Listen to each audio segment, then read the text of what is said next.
हेल' लोगोफोर, नेचार publication YouTube चेनेलाव साफ्रोमखौबो बरायना लाबाय। दा बे समाव नोंथांमोनजों माखासे खोथाफोर शेयार खालामनो लानाय जादों। दा बाहाय नुनो मोननाय जागोन नोंथांमोनहा जे बिस्वजित दैमारि बिथांनि हेंथायै खाम्फा बरगयारिनि फिननाय नुनो मोननाय जागोन। दा मैयानि एबा थांनाय 24 सेप्तेम्बर खालि बिस्वजित दैमारि बिथाङा बिटिआर सुक्तिनि सायाव बिबुंथि लाखिदोंमोन आरो बिथाङा बिटिआर सुक्तिनि ड्राफ्ट कपिया सुक्ति जागायनायनि सिगाङावनो बिटिसिआव फैदोंमोन आरो बेयावनो बिटिसिआ सुक्तिया जुदि माखासे गोरोन्थिफोर दङब्ला बेखौ सोदांनो हायोमोन बिटिसिनि सरकारा। दा बे खोथाखौ बिथाङा जुक्ति थिखादोंमोन मैयानि अदेबानि थांनाय 24 सेप्तेम्बराव। बेखौ नोंथांमोननो आं फोसावखानाय जादोंमोन बिथांमोननि पेजआव, फेसबुक पेजनि गेजेरजों बिथाङा फोसावदोंमोन। स्क्रिनशटबो नोंथांमोननो दिन्थिनाय जाखादोंमोन आरो नोंथांमोननो दाबो दिन्थिबावनाय जादों। दा जायफोर नोंथांमोन नायाखैमोन डिसक्रिपसनाव लिंक दं, बेयाव थांनानै नायनो हानाय जागोन।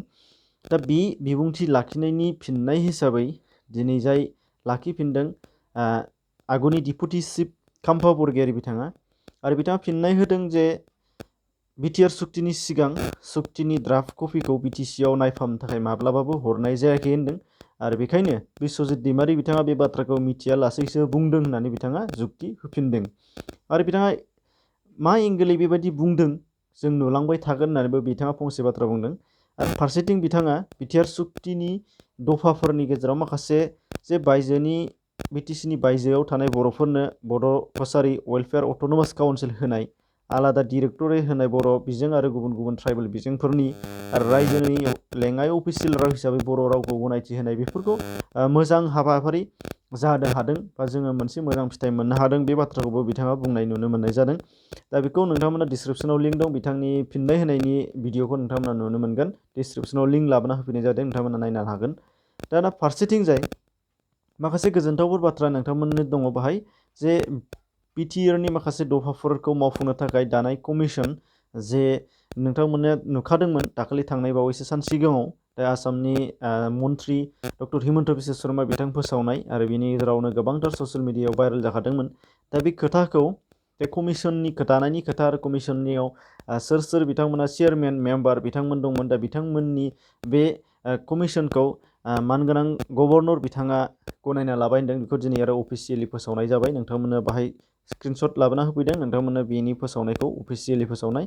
दा बेखौ नोंथांमोनहा नुनो मोननाय जादों। बेखौ सावस्रि बिफाननि मन्थ्रि डक्टर हिमन्त बिश्व शर्मा बिथाङा गावनो फोसावना होनाय जादों। दा बेयाव नुनो मोननाय जागोन, फिन जायफोरा नुफिनाखै खेबसे नायफिनना होनो हागोन। चेयारमेन हिसाबै कमिसननि बेलायाव श्री पि भार्मा आइएएस रिटायार्ड बेखौ होनाय जादों। एडमिनिस्ट्रेटर पिटिसि बे मेम्बार, बेनिफ्राय श्री जयन्त बसुमतारी भाइस प्रेसिडेन्ट एबसुनिफ्राय बेबो मेम्बार, बेनिफ्राय दालिम बयान बेबो मेम्बार, आरो बेनिफ्राय जइन्ट सेक्रेटारि टु द गभर्नमेन्ट अफ आसाम हम एन्ड पलिटिकेल डिपार्टमेन्ट, बेफोर सेक्रेटारि हिसाबै थागोन आरो।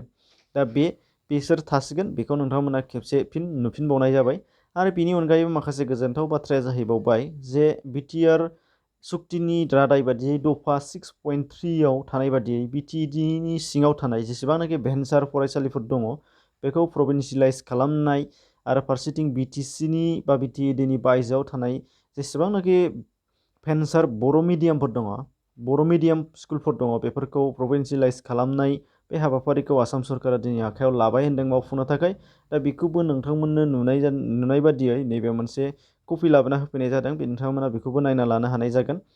आरो बिनिफ्राय मोनसे आरोबाव दंबावो, नोंथांमोना नुनो मोनदों जे जोंनि सुक्तिनि रादाय बायदियै जे बिटिएडिखौ मुं सोलायनानै बिटिआर मुं होनाय जाबाय। बेखौबो दाख्लै थांनाय साननैसो सिगाङाव नोंथांमोनहा मन्त्रि डक्टर हिमन्त बिश्व शर्मानि खुगानिफ्राय खोनानो मोन्दोंमोन आरो गोबां जों ससियेल मिडियायाव भाइरेल जाखानायखौ नुखादों। दा बेखौ दिनै जाय अफिसियेलि फोसावनाय जाबाय होनदों, दा 28 सेप्तेम्बर दिनैनि दिनाव बेखौ अफिसियेलि मुंखौ सोलायनाय जाबाय होननानै बेखौ फोसावफिननाय जादों। नोंथांमोना नुनो मोननाय जागोन स्क्रिनशट, बेखौबो बिथां मन्त्रि डक्टर हिमन्त बिश्व शर्मायानो फोसावनानै होनाय जादों आरो। दा बेखिनि मोननैसो मोजां खौरां नोंथांमोननि सिगाङाव लाबोनानै होफैनाय जादों। आसा खालामो नोंथांमोननि थाखाय भिडिअआ मोजां जागोन। एसेनोसै, गोजोन्थों।